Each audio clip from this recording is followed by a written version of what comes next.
할렐루야. 아멘. 오늘도 하나님 주시는 생명의 말씀으로 또 귀한 은혜가 있기를 주님의 이름으로 축복합니다. 아멘. 오늘 시편 50편 말씀으로 어떻게 하나님을 영화롭게 할까라는 제목으로 말씀을 나누겠습니다. 시편 50편의 이 작곡자 또 작사자는 아삽입니다. 아삽은 찬양 인도자였습니다. 다윗 시대에 예배 음악을 인도하며 여러 편의 찬양시를 썼는데 이 찬양과 예배를 인도하는 아삽이 볼 때 참 하나님이 기뻐하시는 예배자는 누구인가 하는 것을 본 것이죠. 누가 하나님을 영화롭게 하는가. 근데 하나님은 어떤 분이신가 하는 것이 앞부분에 나타나는데 3절에 보면 이 아삽이 본 하나님은 이렇게 표현되고 있습니다. 우리 3절을 함께 읽어보겠습니다. 우리 하나님이 오사 잠잠하지 아니하시니 그 앞에는 삼키는 불이 있고 그 사방에는 광풍이 불리로다. 아멘. 그러니까 하나님의 임재를 이 아삽이 영적으로 보고 하나님은 잠잠히 오시는 하나님이 아니라 삼키는 불과 사방의 강풍으로 오신다. 근데 왜 그렇게 오시느냐? 4절에 보면 하나님이 자기의 백성을 판결하시려고 오신다라고 되어 있습니다. 판결하시려. 그래서 5절에 보면은 우리 5절을 함께 읽어보겠습니다. 하늘이 그의 공의를 선포하리니 하나님 그는 심판장이심이로다. 그래서 하나님이 이 땅에 임재하실 때 그분이 영광 가운데 임재하시는 그 모습을 아삽은 참 이 심판하러 오신 하나님, 그 하나님으로 묘사하고 있습니다. 오늘 아삽은 하나님이 이 땅에 오실 때 무엇을 기뻐하시는가, 또 어떤 예배자를 원하시는가 하는 것을 오늘 본문을 통해서 보여주고 있는데, 첫 번째, 하나님은 무엇을 원하시는가를 볼 때 하나님은 재물보다 감사를 원하신다 하는 것이죠. 하나님은 재물보다 우리의 그 재물에 담긴 우리의 감사를 원하시는 줄로 믿습니다. 아멘. 우리 7, 8절을 함께 읽어보겠습니다. 내 백성아 들을지어다. 내가 말하리라. 이스라엘아 내가 내게 증언하리라. 나는 하나님 곧 내 하나님이로다. 나는 내 재물 때문에 너를 책망하지는 아니하리니 내 번제가 항상 내 앞에 있음이로다. 아멘. 하나님은 재물 때문에 책망하지 않는다. 왜냐하면 늘 재물을 드리기 때문입니다. 늘 제사에 와서 재물을 드리고 있으니 그것으로 하나님이 책망하시는 것이 아니라 하나님은 사실 무엇을 가지고 지금 마음이 아프신가 하는 것이죠. 하나님이 재물 때문에 책망하지 않는 이유는 9절부터 13절에 또 잘 나타나 있습니다. 9절부터 13절에 이스라엘 백성들이 제물로 소소나 양이나 순영소나 가져올 때 이거 다 하나님 거라는 거예요. 새들 가져와도요 이거 다 하나님 거고 들의 짐승 모든 것이 다 하나님의 것이라는 거예요. 수소의 고기를 하나님 드시지 않고 염소의 피를 마시지 않는다는 거예요. 이건 쉽게 표현하면 우리가 예배를 드릴 때 가져오는 헌금, 돈 이거요 다 하나님 거라는 거예요. 하나님은 돈이 필요하지 않으세요. 모든 만물이 다 하나님 거예요. 하나님 앞에 가져오는 것, 그 재물을 사실은 하나님이 필요로 하시냐? 그걸 필요로 하지 않는다는 것입니다. 그래서 하나님은 무엇을 원하시는가? 14절을 우리 함께 읽어보겠습니다. 14절 시작. 감사로 하나님께 제사를 드리며 지존하신 이에게 내 소원을 갚으며 환난 날에 나를 부르라. 내가 너를 건지리니 내가 나를 영화롭게 하리로다. 하나님께 드리는 제사는 제물이 아니라 사실은 감사로 드리는 제사인 줄로 믿습니다. 왜 하나님께 감사로 드릴 때 하나님 그걸 기뻐하실까요? 감사에는 어떤 의미가 있을까요?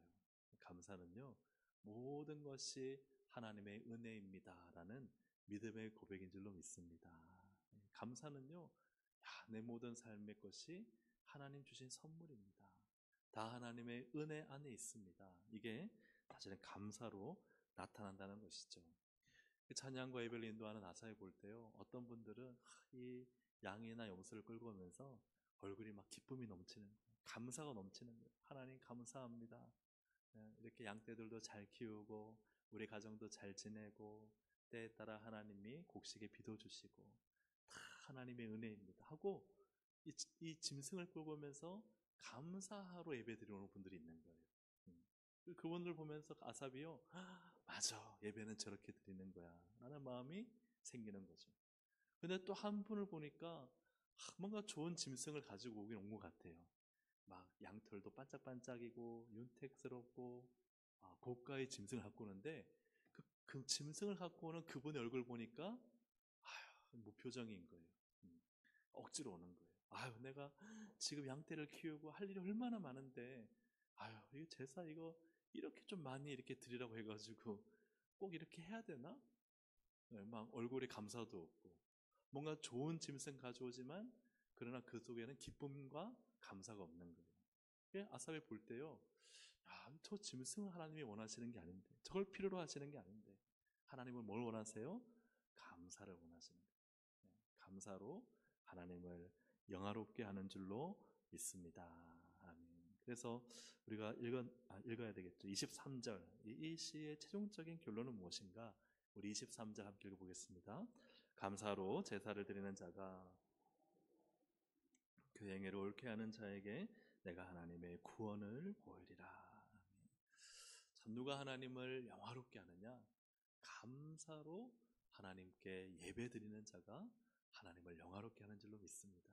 그래서 우리 교회 예배하러 나오실 때 어떤 마음이어야 될까요? 날 하나님 은혜입니다. 감사합니다. 하나님께 모든 것에 참 감사할 수 있는 우리 모든 동성애 권속들 되시기를 주의 이름으로 축복합니다. 네, 다 주님의 은혜입니다. 그러면요, 너무 기분이 좋고 감사한 것이죠. 어떤 작은 선물 하나 줬을 때도 어떤 분은요, 막 감사를 표시하는 분이 있어요. 감사합니다. 나한테 딱 필요했었는데 얼마나 좋은지 몰라요. 그러면 다음에 또 주고 싶으세요? 안 주고 싶으세요? 또 주고 싶죠. 그 우리가 인지상정이라고 하잖아요. 근데 내가 좋은 필요할 것 같아가지고 내가 안 쓰고 아끼던 걸 그분에 드렸는데 그분이 받고는 감사도 말도 안 하고, 네, 그냥 무표정이고, 그러면 다음부터 주고 싶을까요? 안 주고 싶을까요? 안 주고 싶겠죠. 난 진짜 마음 써서 내가 필요한 것을 그분 필요해서 전 줬는데 전혀 그냥 고마운 표시도 없고 감사한 마음도 없고 얼굴이 기쁘지도 않고, 그러면요, 아이고 괜히 줬다 그런 마음이 들까요? 안 들까요? 들겠죠. 하나님도 마찬가지입니다. 사랑하는 여러분, 하나님을 영화롭게 하는 것은 바로 감사인 줄로 믿습니다. 늘 감사하시기를 주의 이름으로 축복합니다. 두 번째로 아삽은 하나님이 어떤 예배를 받으시고 영화롭게 되는가 하는 것을 봤을 때 하나님은 서원을 갚는 예배를 원하신다는 것입니다. 같이 한번 읽어보겠습니다. 하나님은 서원을 갚기를 원하신다. 우리 14절 함께 읽어보겠습니다. 감사로 하나님께 제사를 드리며 지존하신 이에게 내 소원을 갚으며 환난 날에 나를 부르라. 내가 너를 건지리니 내가 나를 영화롭게 하리로다. 아멘. 소원이라는 것은 약속이죠. 우리가 하나님과 한 약속을 하나님은 반드시 갚으라고 요구하시고 원하신다는 사실입니다. 구약에서 이 제물에는, 화목 제물에는 크게 두 가지가 있습니다. 레위기 22장 18절에 보면 서원 제물이나 자원 제물이 있다. 서원 제물은 약속해서 하나님께 드리는 것이고, 자원 제물은 그냥 일반적이고 자유로운 마음으로 드리는 것입니다. 근데 특별히 서원 제물을 드릴 때 어떻게 되냐 하면 레위기 22장 23절에 보면 소나 양의 지체가 더하거나 덜하다 하는 것은 장애가 있다는 거예요. 짐승에 장애가 있는데 이거는요, 자원 제물에는 쓸 수 있다는 거예요. 그러나 서원 제물로 이걸 드리면 어떻게 돼요? 하나님이 기뻐하지 않는다는 거예요. 이것은 무엇을 말합니까? 하나님께 서원한 것을 드릴 때는 아주 특별하고 온전하고 가장 귀한 것을 하나님께 드려야 한다 하는 것이죠. 그래서 하나님 앞에 서원한 것은 가장 귀중하게 여기고 또 그것을 엄중하게 가장 좋은 것으로 드려야 합니다. 신명기 23장 21절 함께 읽어보겠습니다. 내 하나님 여호와께 서원하거든 갚기를 더디하지 말라. 내 하나님 여호와께서 반드시 그것을 내게 요구하시리니 더디면 그것이 내게 죄가 될 것이라. 아멘. 약속한 건요, 갚기를 어떻게 하지 말라? 더디하지 말라. 더디한다는 게 무슨 말일까요? 자꾸 망설이는 거예요. 하기로 했는데 아깝고, 하기로 했는데 좀 나중에 해야 되지. 근데 그게요, 하나님 앞에는 죄가 된다고 말씀하세요. 하나님은 약속한 것을 반드시 요구하신다 하는 것입니다. 그렇다면 왜 이렇게 하나님 앞에 서원한 것을 반드시 갚아야 되는가? 왜 이처럼 하나님 앞에는 약속이 이토록 중요한가 하는 것입니다. 자, 첫째는 하나님은 언약의 하나님이시기 때문에 그래요. 그래서 우리 성경은요, 약속이잖아요. 구약과 신약이잖아요. 구약은 예수님 오시기 전의 약속, 예수님이 오실 것이란 약속. 신약은 그 예수님이 오신 약속.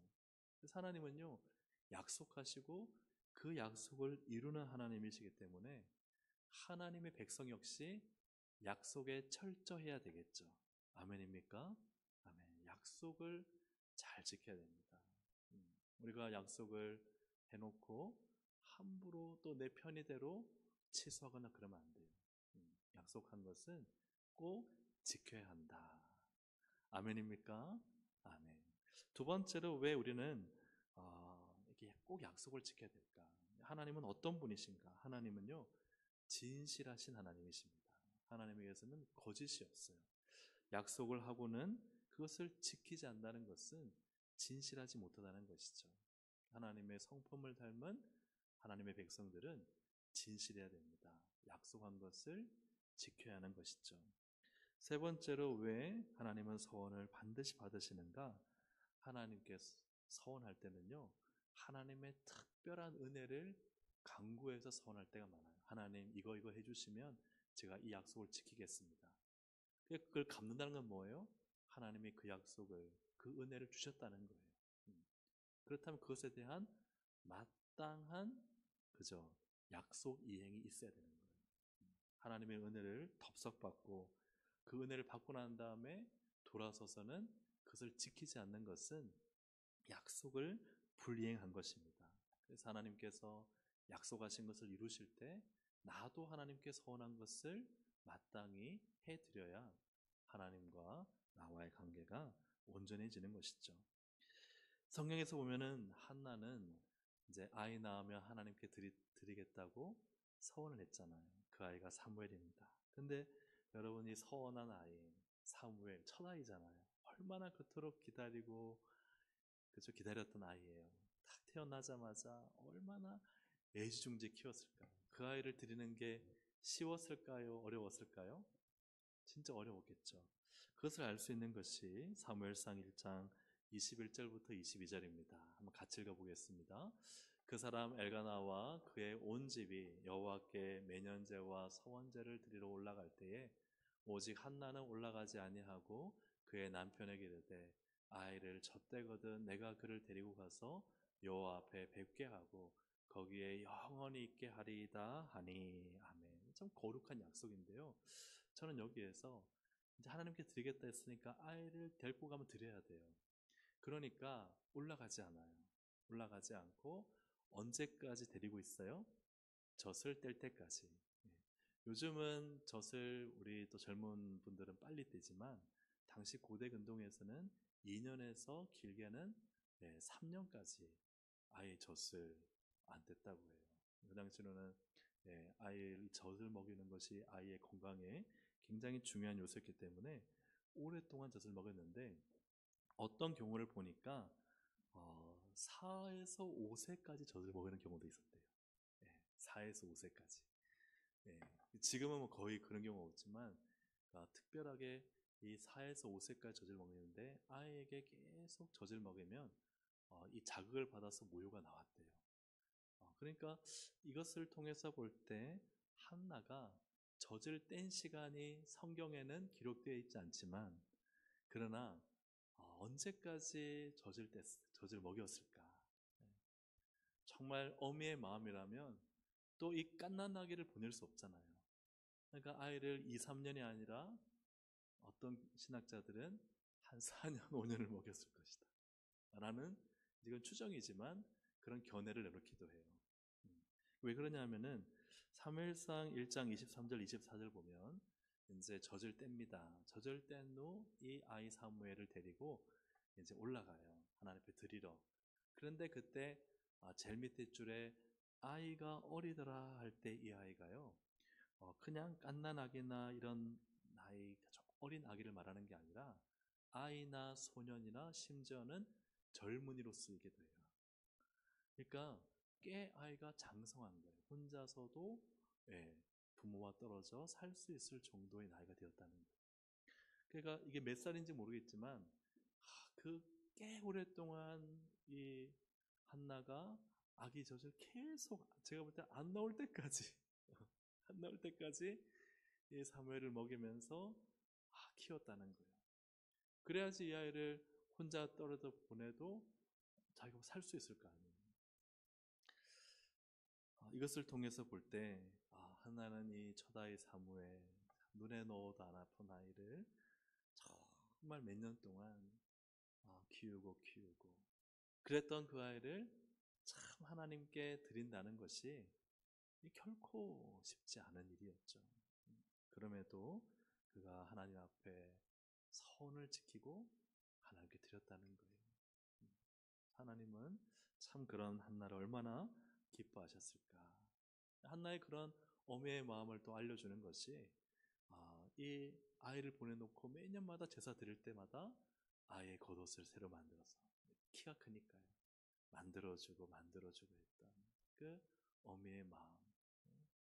아기를 떠나보낼 때 마치 자신의 살이 찢어나가는 같은 아픔이 있었겠지만 그럼에도 끝까지 젖을 떼지 않고 키우다가 마지막 순간에 떠나보내면서 서원을 지키고 그 후에도 계속 이 아이를 1년에 한 번이지만 돌봤던 그런 참 이 한나의 모성애와 사랑을 우리가 성경을 통해서 발견할 수 있습니다.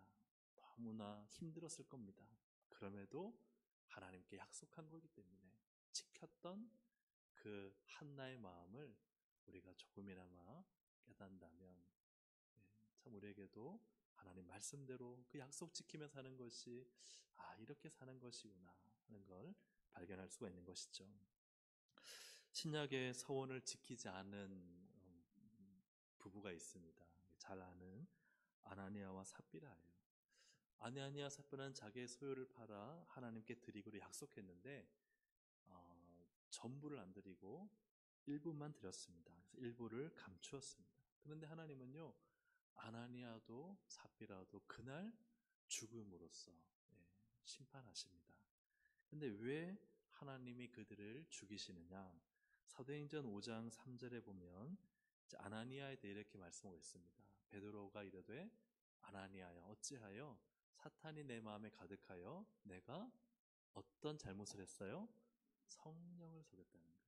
성령을 속였고 성령을 속였기 때문에 아나니아는 즉결 심판을 받습니다. 약속을 지키지 않을 뿐만 아니라 성령까지 속이는 그 마음은 사탄이 그 마음에 가득했기 때문이다 하는 것이죠. 그리고는 그 다음에 삽비라고 옵니다. 삽비라의 제명은 무엇인가? 5장 9절을 보면 함께 읽어보겠습니다. 베드로가 이르되 너희가 어찌 함께 꾀하여 주의 영을 시험하려 하느냐? 보라, 내 남편을 장사하고 오는 사람들의 발이 문 앞에 이르렀으니 또 너를 메어 내가리라 하니. 제명이 뭐예요? 주의 영을 시험하려느냐. 성령님을 시험한다는 게 어떤 의미일까요? 이거죠. 하나님이 아실까? 하나님이 어떻게 알겠어? 그런 마음이죠. 하나님 앞에 약속, 교회에 약속했는데 그걸 하면서도 인간이 꾀를 써서 하나님 모르실까? 이 정도만 해도 될 거야. 하나님 앞에 온전하지 못한 마음. 그러니까 사탄이 그 마음에 가득해서 하나님을 속이고 하나님을 시험하겠다는 거예요. 그래서 하나님은 초대교회의 거룩성과 순수함을 위해서 이 아나니와 삽비라를 이렇게 심판하심으로써 하나님을 속이는 신앙생활을 절대 하면 안 된다. 아멘입니까? 아멘. 하나님을 속일 수 없습니다. 하나님을 시험할 수도 없습니다. 그러니까 우리가 참 신앙이 순수하고 거룩하다는 것은 하나님 내 마음 다 훤히 꿰뚫어 보고 계세요. 예. 그리고 하나님과 나의 약속을 인간의 꾀로 교묘하게 바꿔서도 안 됩니다.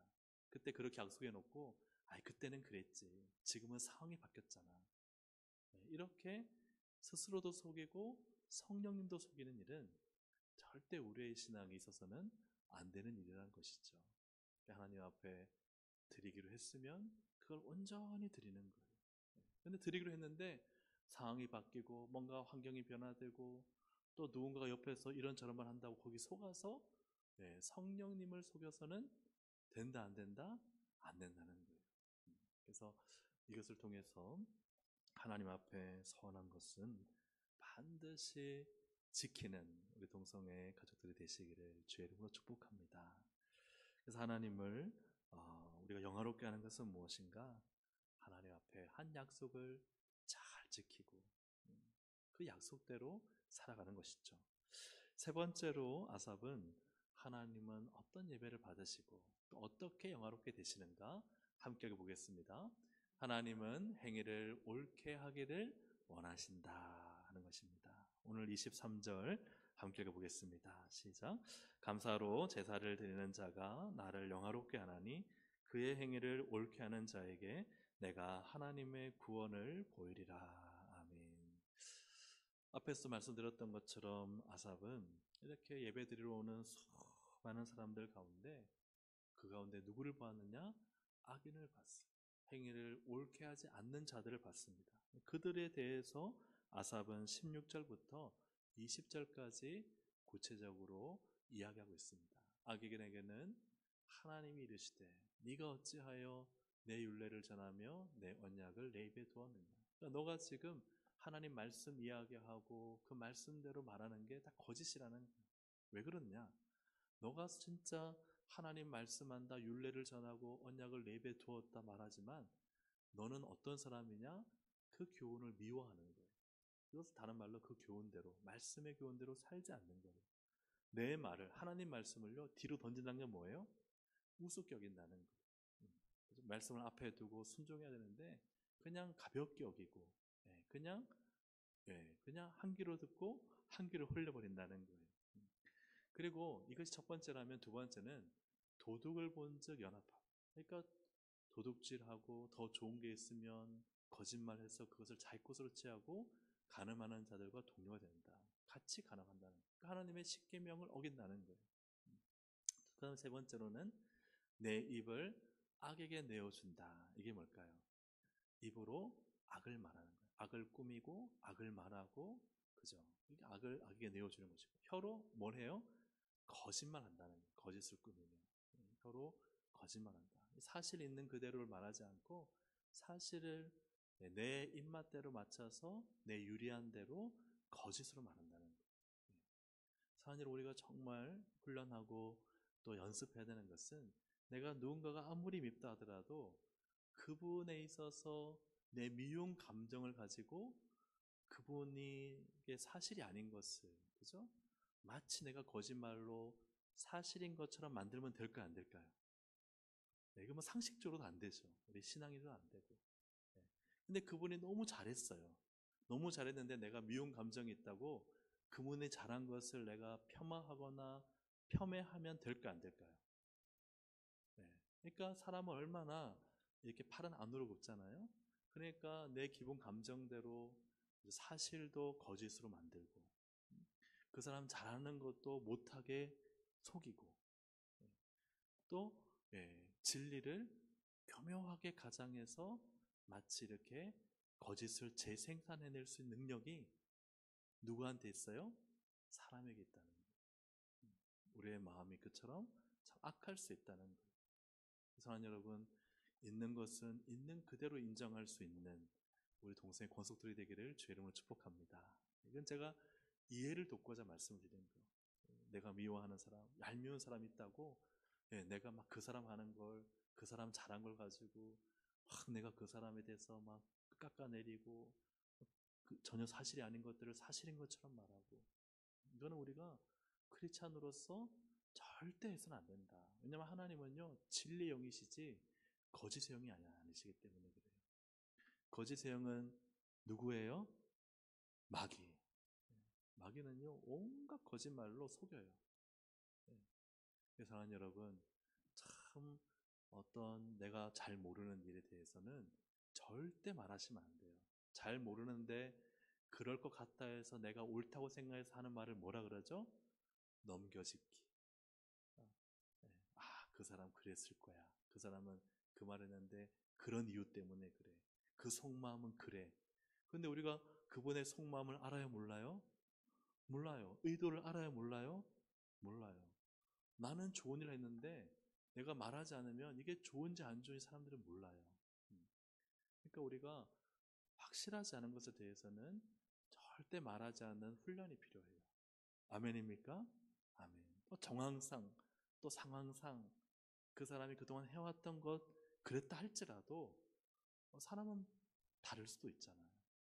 그러니까 우리가 확실하지 않은 것, 사실이 아닌 것에 대해서는 절대로 혀로 거짓을 꾸미면 안 돼요. 있는 그대로만 말하기를 주의 이름으로 축복합니다. 아멘. 근데 이제 좀 그런 것도 있어요. 어떤 게 있냐면은 내가 해석을 하는 거예요. 들으면서. 그거는 A는 B다라고 얘기를 했는데 나는 들으면서 A는 C고 A는 D고 A는 F고 A는 Z고 내가 그냥 듣는 순간 내가 다 해석해서 나는 그분을 이미 판단해 버린 거예요. 그러면 실수할 수 있을까요? 없을까요? 실수할 수 있죠. 그래서 우리가 그분에 대한 판단이나 내가 생각하기에 옳다고 생각해서 그것을 판단하고 믿는 것을 여러분 늘 조심해야 돼요. 정말 그런가? 아닐 가능성도 많잖아요. 그러니까 그분 왜 그랬지? 모르면 그냥 모르는 거예요. 근데 내가 그때 그분을 그렇게 판단해서 마치 그것이 사실인 것처럼 나는 사실을 말하지만 그러나 그분은 그게 아닐 수도 있거든요. 그래서 사랑하는 여러분, 우리가 누가 거짓말 하려고 거짓말 하겠어요? 그렇죠, 그죠? 우리 여기 계시는 성도님들 중에 누가 내가 거짓을 말하겠다 하고 거짓말 하시는 분은 없을 거예요. 그러나 나의 확실하지 않은 생각과 진리가 아닌 것들에 대해서는 늘 입을 잘 단속할 수 있기를 주의 이름으로 축복합니다. 그게 우리가 내 신앙을 지키는 일이에요. 그렇지 않고 내가 들으면서 옳고 맞다라고 생각하는 것을 마치 진실인 것처럼 퍼뜨리다 보면은 어느 순간 나는 내 입을 악에게 내어주고 있고 나도 모르는 사이에 거짓을 꾀하고 있는 거예요. 사람의 감정은 더 그쪽으로 쏠리기 때문에 말하면 말할수록 더 그죠, 살이 붙잖아요. 처음에는 이 손마디만큼도 안 됐는데 막 말하다 보면 말을 막 부풀리잖아요. 아유, 김집사, 그분 말이야 하면서 짧게 한마디 했는데 내 말에 신빙성을 더하기 위해 그분에 대해서 더 많은 걸 막 갖다 붙이는 거야. 그건 말이야, 김건사도 그렇고 이건사도 그렇게 생각하고 있어. 내가 봤는데 그 사람 분명히 그럴 거야. 그러니까 내가 말 한마디 그냥 얘기했다가 내 말이 맞는 것을 증명하기 위해서 사람은 알게 모르게 자꾸 거짓을 꾸며내게 돼요. 이것을 우리가 늘 주의하고 조심해야 할 줄로 믿습니다. 그래서 우리가 늘 마음에 또 생각에 내가 부정적인 것을 말하지 않겠다. 늘 좋은 얘기만 하겠다. 할렐루야. 아멘. 그런 생각만 가지시기를 주의 이름으로 축복합니다. 그래서 우리가 늘 좋은 얘기, 축복하는 말, 그런 말만 하기로 마음먹으면요, 누가 뭘 좀 예를 들어서 잘못하고 이런 거 보더라도 말하지 안 하면 되잖아요. 내가 말하지 않으면 그죠, 그걸 누가 들춰낼 일도 없고 소문 퍼질 일도 없고, 그죠. 그런데 그냥 내가 그 작은 입술로 말하는 그 한마디 때문에 이게 돌고 돌면 소문이 확산되고 이게 거짓 정보가 생겨나고 또 누군가를 오해하고, 그죠? 이렇게 되는 게 문제가 아니겠습니까? 그러니 내가 교회 안에서 또 우리 세상 살아갈 때 내가 참 누가 의도하고 거짓말 하겠어요? 그런 분은 아무도 없어요. 그러나 내가 정말 확인되지 않은 말에 대해서는 늘 내가 말하지 않겠다. 막 누가 말하더라도 내가 그 말을 섞지 않겠다. 아멘입니까? 섞다 보면은 또 그냥 그 말이 막 이렇게 생기면서 전혀 사실과 다른 얘기들이 막 재생산되고 뻥튀기처럼 확장될 수 있잖아요. 그러니 우리 동성애 가족들은 말을 늘 주의하고 조심할 수 있기를 주님의 이름으로 축복합니다. 저도에 계신 우리 권사님 집사님들은 누가 좀 부정적인 말, 누가 좀 좋지 않은 말 하면요, 딱 잘라 주셔야 돼요. 집사님, 그런 말씀 우리 하지 맙시다. 그죠? 아멘입니까? 집사님, 우리가 확인되지 않은 말 하지 맙시다. 누구에 대해서 부정적인 말 하지 맙시다. 그분을 위해서 우리 기도해 줍시다. 그렇게 할 수 있는 우리 동성의 모든 권속들이 되기를 주의 이름으로 축복합니다. 그래서 그 말씀을 좀 더 보면요, 내 입을 악에게 내어주고 내 혀로 거짓을 꾸미며 앉아서 말씀 한번 띄워주시겠습니까? 앉아서 내 형제를 뭐하며 공박한다. 이게 뭐예요? 공격하는 거예요. 앉아서 막 얘기하면서 없는 사람을 막 공격하는 거예요. 공박하며 내 어머니의 아들을 뭐해요? 비방하는도다. 그래서 하나님이 보실 때 하나님께서 기뻐하지 않는 악인의 모습은 뭐냐?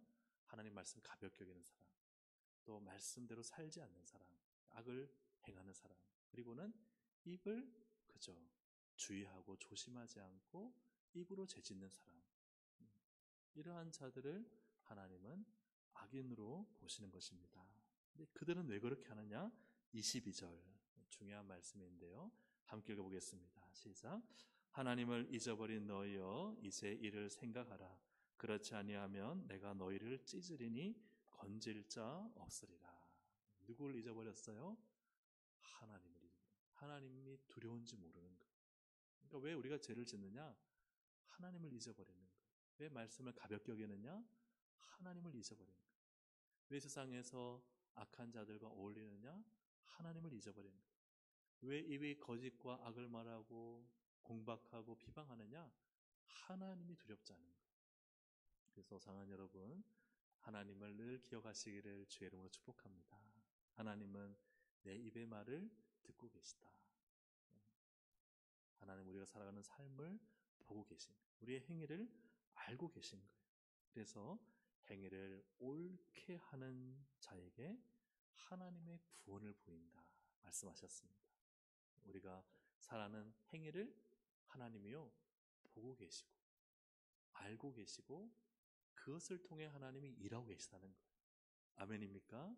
아멘. 우리의 신앙은요, 하나님 보시기에 네가 옳다 하면 되는 줄로 믿습니다. 아멘. 그러한 분이 복을 받는 자들이에요. 우리의 행위가 완전하진 않아도 그러나 내 입을 조심하고 내 입으로 누군가를 그저 축복하고 내 입으로 늘 감사하고 또 악한 자들과 어울리지 않고 그리고 하나님 말씀을 어떻게 해요? 지키고 그 말씀을 무겁게 여기는 그러한 하나님 앞에 의로운 자로 살아가시기를 주의 이름으로 축복합니다. 신앙은요 말이 아닙니다. 신앙은 우리의 행위며 삶입니다. 그러한 모든 모습을 하나님이 보고 계시다 하는 것이죠. 오늘 말씀의 제목은 어떻게 하나님을 영화롭게 할까? 영화롭게 하다 하는 것은 히브리어로 카바드입니다. 무겁다는 뜻이에요. 기본적인 의미가 뭐라고요? 무겁다, 가볍지 않다는 거예요. 하나님은 누구의 예배를 기뻐하시는가? 우리의 어떤 예배가 하나님을 영화롭게 하는가? 첫째로 감사 예배인 줄로 믿습니다. 하나님의 은혜입니다 하고 하나님의 은혜를 찬양할 때 그는 하나님을 참 하신 모든 일을 무겁게 받아들이는 거예요. 두 번째로는 바로 서원을 지키는 것입니다. 하나님과 약속한 것을 지키는 자는요 그 약속을 무겁게 여기는 거예요. 그래서 하나님 앞에 드리기로 했다면 그냥 아무리 힘들고 어려워도 드리는 신앙. 마지막으로 그 행위를 옳게 하는 것. 그래서 그게 하나님을 무겁게 여기는 것이죠. 말씀을 중히 여기고 악한 이들과 어울리지 않고 내 입을 항상 축복의 말, 감사의 말, 믿음의 말 하시기를 주의 이름으로 축복합니다. 아멘. 그리하여서 하나님을 이렇게 영화롭게 하면 하나님이 그 예배를 기뻐 받으십니다. 그에게 하나님의 구원을 보이리라 약속하셨습니다. 그 은혜 속에 살아가는 우리 모두가 되기를 주의 이름으로 축복합니다. 아멘. 우리 함께 이 시간 우리 찬양하고 함께 우리 기도하도록 하겠습니다. 아무도 예배하지 않는 그곳에서 주를 예배하리라.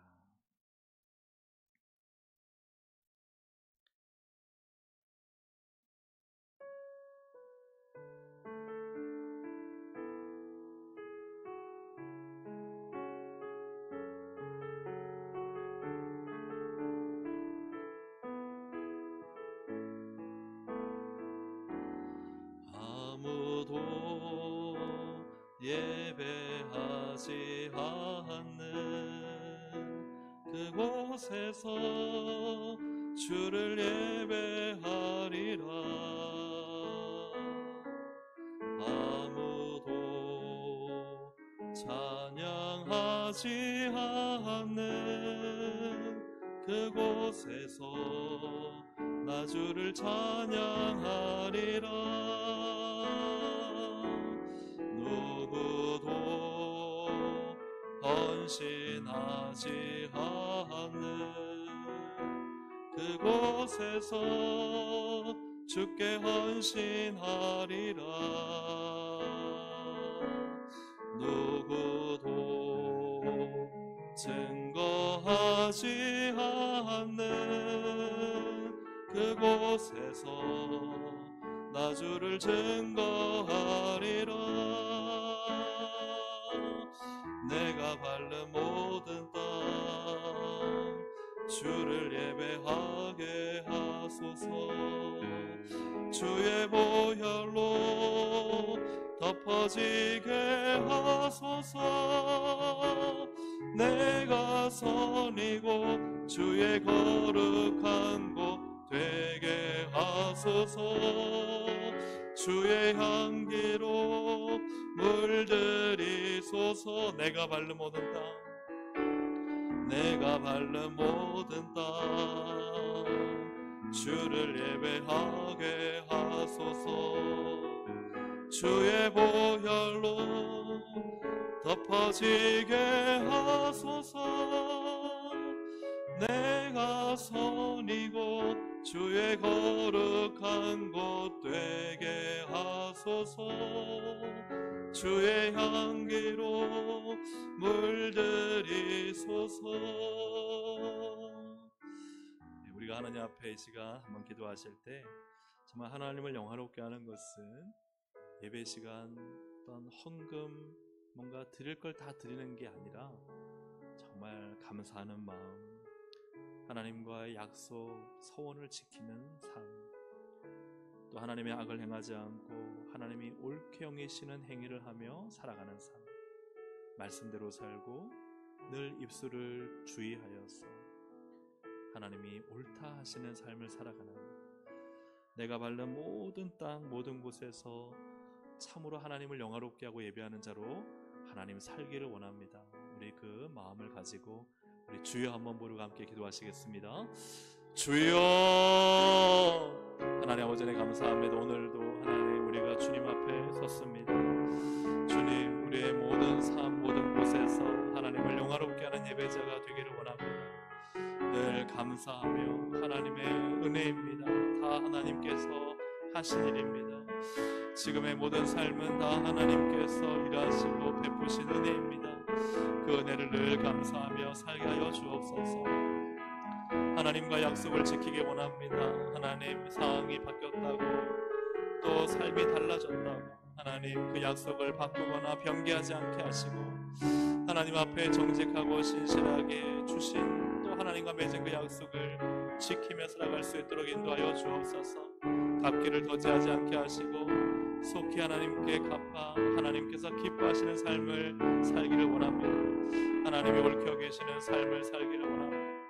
행위가 옳기를 원합니다. 하나님 보시기에 하나님 말씀을 중요하고 하나님 앞에 의로운 자들과 어울려 하나님의 일을 감당하며 내 입술을 악에게 내어주지 아니하고 거짓을 꾸미지 아니하고 공박하거나 비방하지 아니하고 하나님 입술로 축복하며 감사하며 입술로 하나님이 하실 놀라운 일들을 기대하며 믿음의 말을 하며 감사의 말을 하며 찬양하며 이 입술로 복된 말을 선포하며 전하며 복음을 전하는 입술이 되도록 인도하여 주시기를 간절히 바라옵나이다. 그리하여 하나님 참되고 진실하고 하나님 보시기에 참으로 옳다 하나님을 영화롭게 하는 하나님 삶이 되도록 인도하여 주시고 하나님 우리의 모든 삶을 통해 하나님 영광받아 주시옵소서. 우리 한 가지 더 기도하고 이제 개인의 기도를 드릴 텐데요. 좀 기도 제목은 우리가 좀 잘 집중해서 저의 기도 제목을 좀 이해하시면 좋겠습니다. 세계로 교회 손영모 목사님이 아직 구속 중이시죠? 나오셨나요? 그 구속된 이유가 이제 대통령 선거와 부산 교육감 재선거 때 선거 운동을 강단에서 아마 이렇게 하신 것 같아요. 그래서 제가 알기로는 지금 구속되어 있는 걸로 알고 있는데 이게 나뉘어집니다. 어떤 목사님은 기독교 탄압이다. 어떤 목사님은 기독교 탄압이 아니다.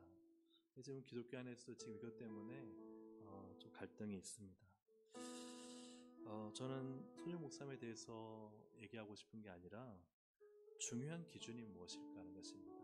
말씀의 강단은 하나님의 말씀과 진리의 근거에서 외쳐질 때 그것은 우리가 어떤 정치나 사회나 예술이나 그 말씀의 진리가 있다면 그것은 주저함 없이 선포되어야 될 일인 줄로 믿습니다. 그러나 반면에 목사가 자신의 정치적 소견을 얘기하는 것은 잘못된 것이겠죠. 우리가 이 손영 목사님의 구속을 통해서 좀 기도하고자 하는 것은 한국교회가 하나님 말씀과 진리를 가지고 외치는 일까지 이제 이러한 일로 인해서 좀 할 말을 못하게 되고 말씀과 진리를 타협하게 되지 않을까 하는 두려움이 있는 것입니다.